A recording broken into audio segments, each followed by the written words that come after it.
I've never been very good at managing up, and just over the last 5 years or so, I realized that that was a problem. The reason some of us have this kind of allergic reaction to managing up is because all of us have seen some people who do it in a way that is not a high integrity way. So that leads to politics and similar kind of tendencies. And for most of my career, I said, I'm going to do the opposite. I'm not going to be like these people, and I'm just going to let my work stand by itself, etc., etc.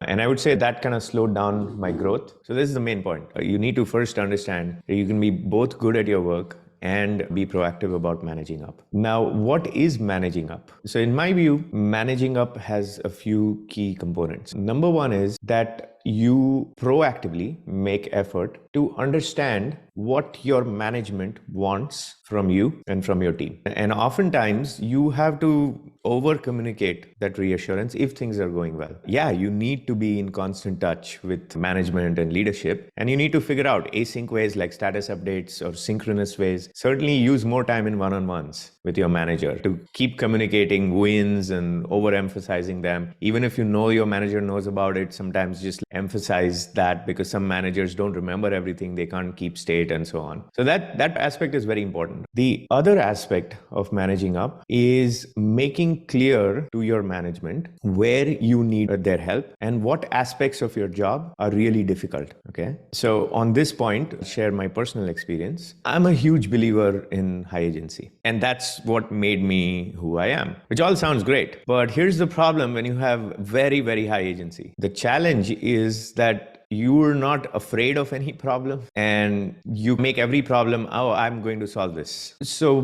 because of that, what happened is that I did not escalate to my management enough. And I also did not complain or just express frustration to my management enough as I was doing my various jobs, right? Because I felt like, yeah, there's a challenge, and yeah, the chief legal officer or this general counsel or whoever else is not on the same page, but I'll get him or her on the same page. It's fine. It's okay. Give me 2 meetings with the person, they'll be on the same page. So why bring it up in the one-on-one when I can bring up other things that, are perhaps more important? Perhaps even more importantly, I did not share with my management proactively what the really difficult parts of my job were. Because when we express frustration, when we tell our manager, oh, this is not going right, and this cross-functional partner is not listening, and whatever else, what ends up happening is we're trying to problem solve with them, but we're also conveying to them that, look, my job is hard. And then they have concrete examples of how your job is hard. And at some point, say, especially in startups and mid-stage startups, even late-stage startups, what will happen is, because it's very fast-paced, things are changing all the time, your manager's busy with 50 other things. In those situations, when they don't get this visibility into your frustrations, your challenges, etc., and you're not escalating that much, they don't actually understand that your job is so hard. Second aspect of managing up, escalating when you need to and clarifying the difficult parts of your job. A third aspect of managing up is really aligning your product as much as you can with what your management's priorities are. Now, this one has 2 components to it. One is, are you actively soliciting what they're worried about? Are you actively soliciting what their priorities are? Are you actively soliciting how you can help them, etc.? And the other aspect is then actually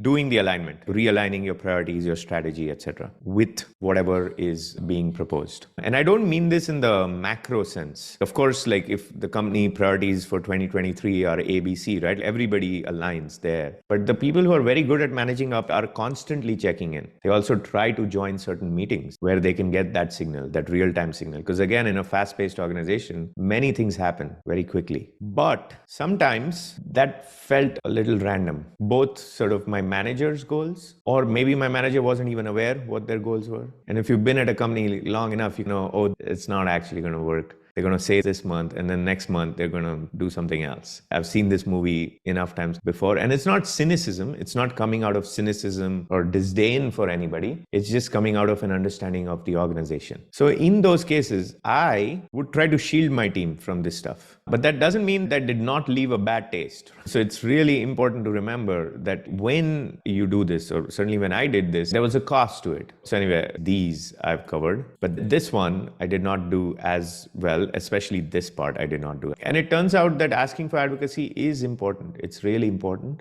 because depending on the culture of the company and the country, the region you are in, but certainly in the US, that whole thing like of squeaky wheel gets the grease, it's kind of true. See, the manager has limited chips in front of them. So who are they going to use these chips for? Of course, competence is a requirement, but once you have competence, this part does matter. There's a lot of like kind of detail here and a way you can do it with finesse. But the point here I want to make is you need to do it. So again, as I say here, this is not for everyone. There are other ways to hack managing up that other people have talked about in the past. So you can refer to other literature, not all, but like some other literature. And those hacks do work. But again, if we're saying like, hey, we want to do it with very high integrity, then these are the core ways.